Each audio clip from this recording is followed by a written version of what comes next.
Okay, so this is an extraneous, short little episode that I wanted to share with you. It's a Sunday, July 19th, I believe. July 19th, 2026. Really got triggered really bad today. It's my own fault. I shouldn't watch those videos. Relay devious deeds done to the opposition. I mean, usually it's something. It's reporting on the horrors of what the right is doing, to the American population, and the robbing of our freedom. It's amazing that there isn't a stronger. Well, it's actually been pretty strong. It's just hard for me to measure. It's like my perception as an individual sitting here, and our minds are so easily swayed.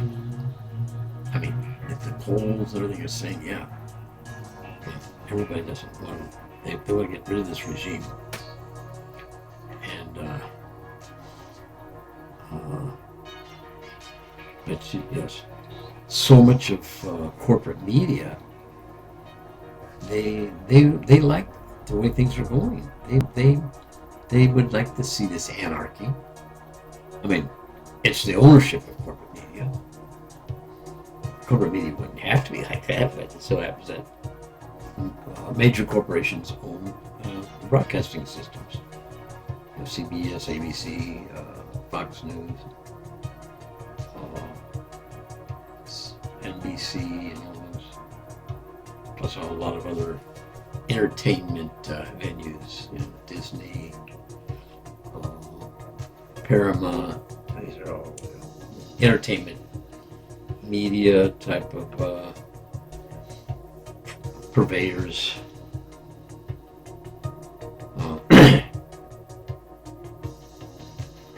So,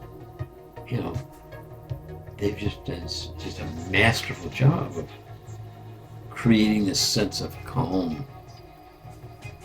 They don't report protests when they're going on. So it's like, what's going on? It's like in your mind, you're thinking there's like people that blind, they don't see what's going on. The robbing of our liberties, our freedoms, the destruction and violation of our Constitution, just blatant. So it's so blatant, it's unbelievable. And the influence of foreign money, coming from Israel, and to Trump from Putin, Russia, plus who knows what other devious entities operating at the Americans' expense.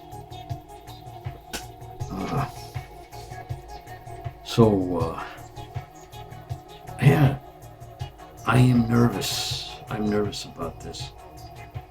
And it's like, but there's another reporting that's just really strong and powerful. And you're just fighting, this independent media. You see YouTube stuff. It's not supported by an independent network.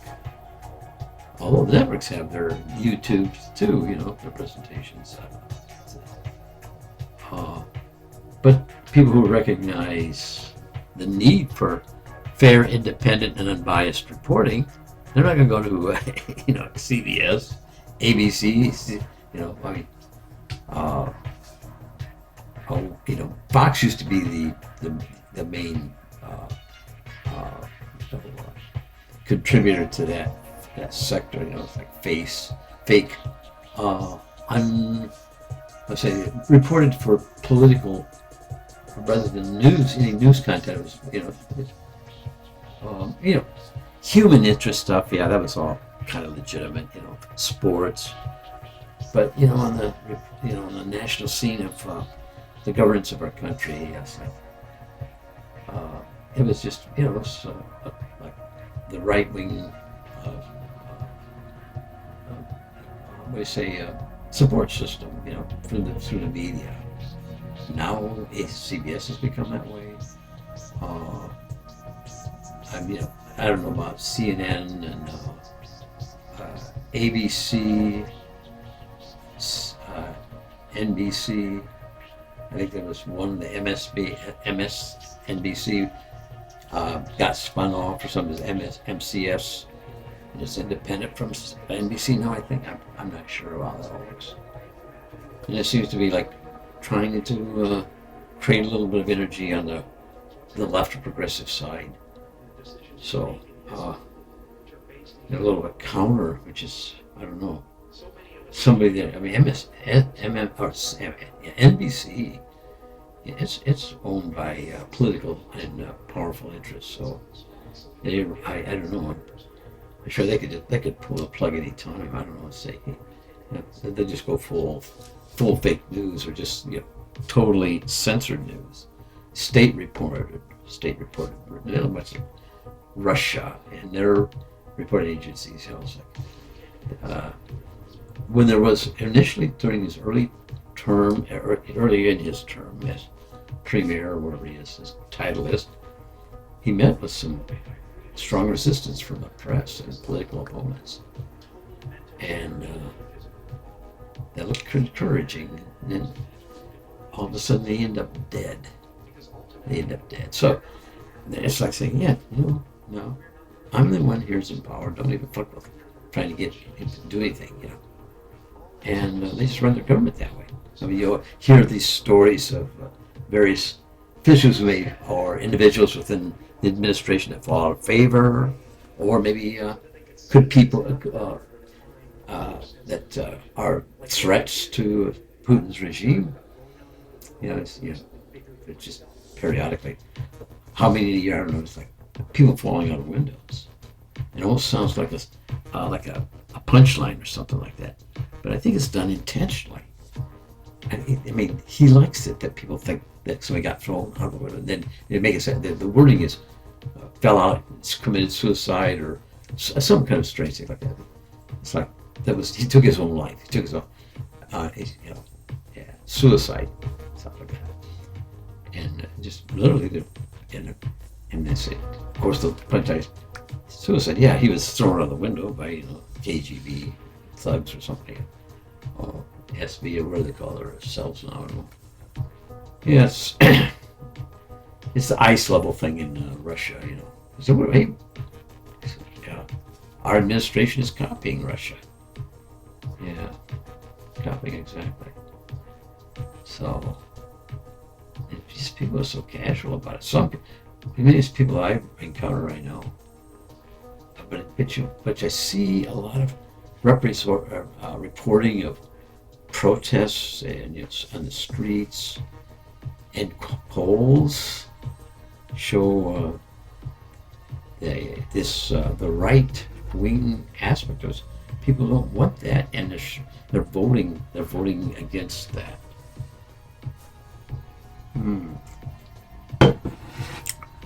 And then even within the Democratic Party, there's an element in there, that would say corporate Democrats. They're part of the system, They're like GOP light. They're maybe not even light. They're just flagrant violation of human rights. Taking money from this AIPAC, this Jewish organization. Spends billions and billions, maybe trillions of dollars in affecting our elections, buying elections. So these politicians who went under their sponsorship, who do you think when they do legislation, who's the legislation going to represent their interests? Nobody else's. The district they can run, they can give a fuck. The only sad thing is the people who elected them. It's like, I think originally that AIPAC thing was kind of like a threat. They said, hey, we're going to put it up there. It have to cost $100 million to spend on him to defeat you. That's what we're going to do. And they just got to say that. they give you that intimidation or threat. Except, you know what's happening now? That becomes the opponent's biggest weapon. People are getting tired of that bullshit. They don't want Israel buying our politicians and directing us. Look at the war we're involved in Iran. All for, Netanyahu, telling Trump what to do. And Trump does it. And it's just like, okay, the fire's been lit. So now he just stands back and just smiles. Not what he wanted. It's back and forth between the U.S. and Iran. Israel says, the U.S. is doing Israel's dirty work. Yeah. And he focuses his attention on stealing Lebanon, is that now? Throwing the people out of there. Yeah. Wow. People accept this stuff. My gosh. Well,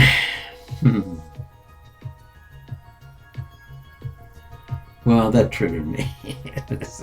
I think that triggered me was a brief on Alabama government, some woman, I think. They're trying to, the fascist right is trying to manipulate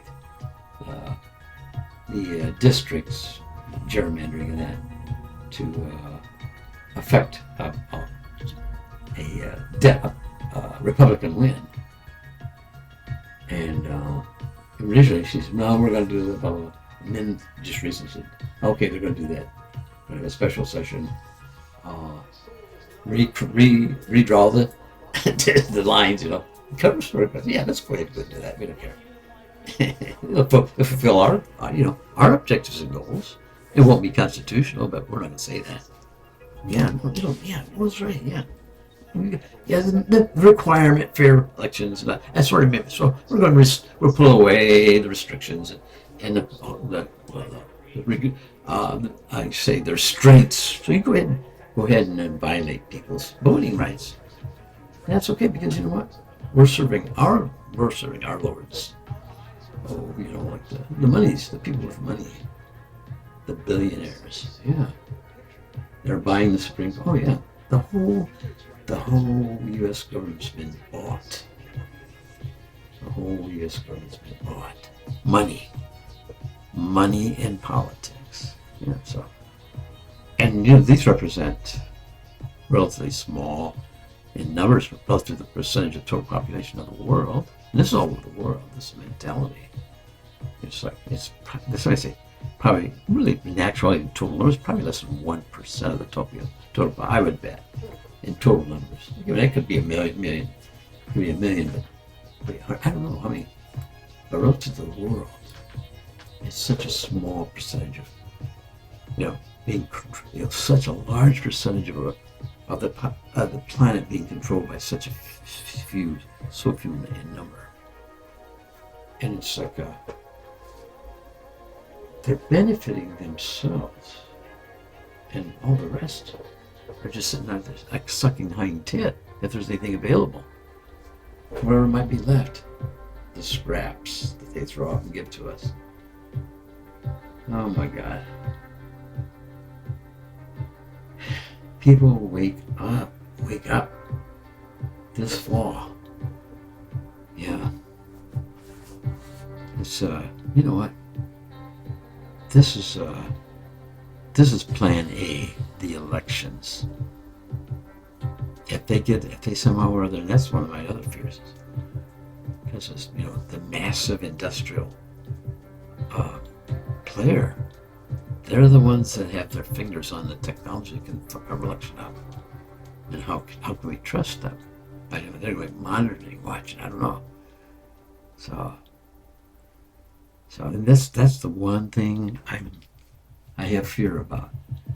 The thing in Alabama, it's like, if the people are really that, I think even the people in Alabama, they're smart people out there. A lot of them might have been principled by, conservative values and totally against Democratic opponents because they represent something different than in their mind what they think they should come from it. But now it's like they're going to come to a point where they're going to say, You have to appeal to them, get into their heads and say, what about this thing called democracy? What about this thing we call we the people? Do you want to see that all gone? You want to lose that?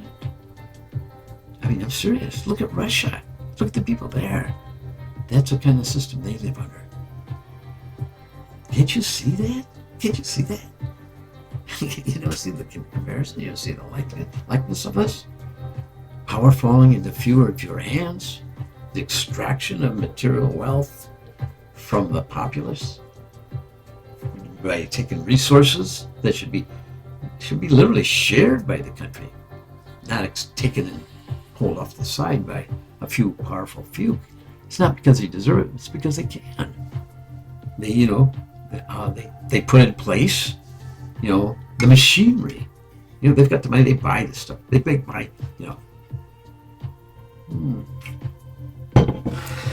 So, they set up the power structure. And it's all becomes part of a concerted movement. Like with respect to what's going on now with Trump, he's just the monkey at the end of the chain of the cup. The real people who are masterminding all this, a lot of these people think they know he's crazy. They know that, but you know what?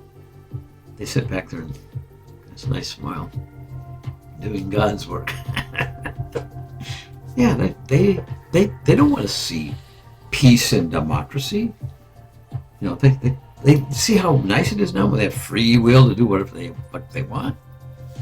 The obscene excesses in the face of those who are lacking and without.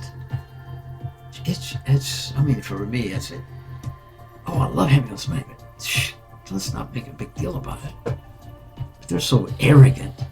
they flaunt it. Yeah, they put it in your face, Yeah, so it's like, fuck you. Who are you? Don't worry. You can't hurt me. The judge there, we're winking. Somebody kisses each other. Yeah, he'll take care of you. And you're set up for blah, blah, blah.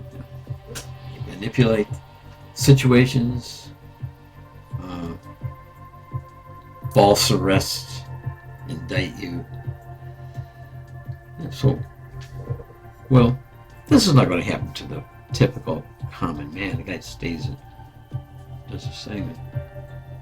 That's his life. So I think, so what's going on here? Don't question too strongly. You get noticed, and you become a target. Hey, this president administration is just like that. All this thing with all these immigrants, that has nothing to do with immigration. Nothing at all. They happen to be a prop for this mentality, this SS troop mentality. It's done for the population of the country as a whole. The citizens, that's what they're being doing it for. And it's not to create an image of like, they're finally doing what we want. No, it's like, holy fuck, don't fuck with these people. Intimidate them, make them afraid. And then it's easy, come in and take over. Hey, okay, yeah, go ahead, take it. Yeah, and they'll dole out the, loaves of bread and quarts of milk from time to time to help you along your way. There'll be classes of, people that'll kind of maybe just kind of fit in the middle there somewhere. And they think, I don't care, just look, and they just accept it and move on. They live their lives and encapsulated in this bubble they live in, ignoring, the suppression of others' freedoms and liberties. They'll accept that. They say, hey, it's not my fight, I'm a fight. I mean, and almost in a way, it's not so illogical. Look at Russia, China. I talked to you there, I tried to talk to one guy about local politics. It was nothing. I mean, in the U.S., common, And then this guy is so, in fact, he was a businessman. He flew over, in fact, he had a couple of companies in the United States, one in Boston like that. his English was perfect. We were talking for at least 45 minutes. But I'm just curious. I can't remember what it was. Kind of a benign little thing about local politics. It was something like that, or something like that. He said, "Oh, I'm sorry. My English is not so good. Oh, I'm sorry. What so?" And then holy shit! And then you're like that goes on. Like, oh, I'm so sorry. And I didn't apologize. I just quickly swung into something else. In fact, I made him relate to his business thing. Yeah, that kind of thing.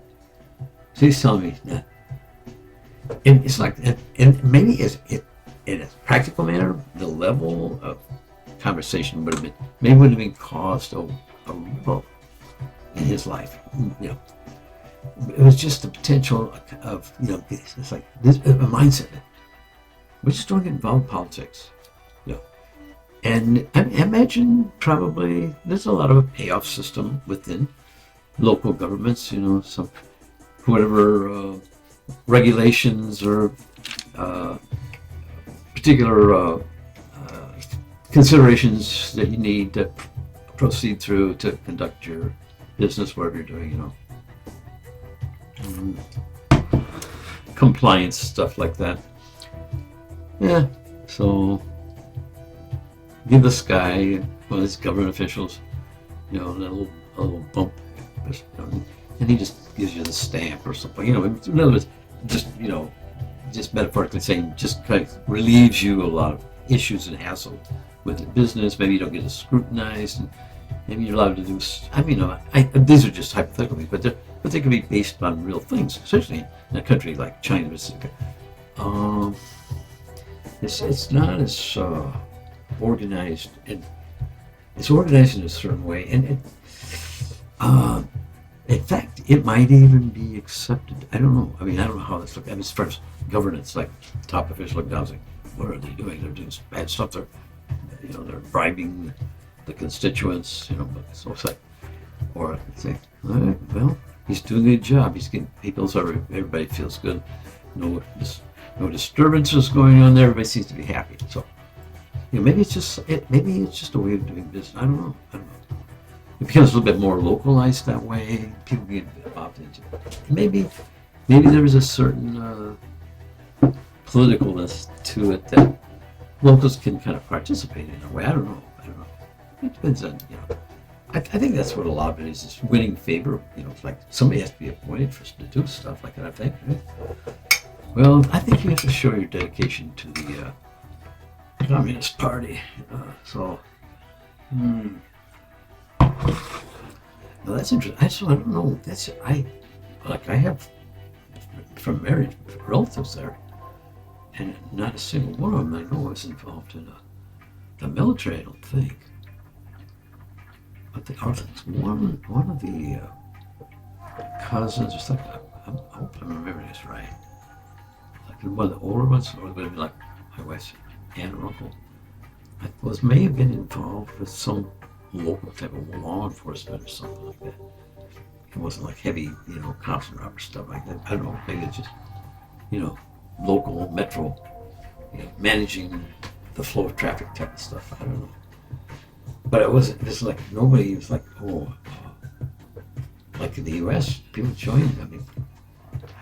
We may be required. I don't know, maybe there's a requirement for the citizens of China. I would think men especially, maybe men and women. I don't know. That'd be an easy enough one to find out. But let's. I'm gonna take a break here. This one's gonna be longer. I know where to go. I'm gonna take a break and then go right back and continue the discussion.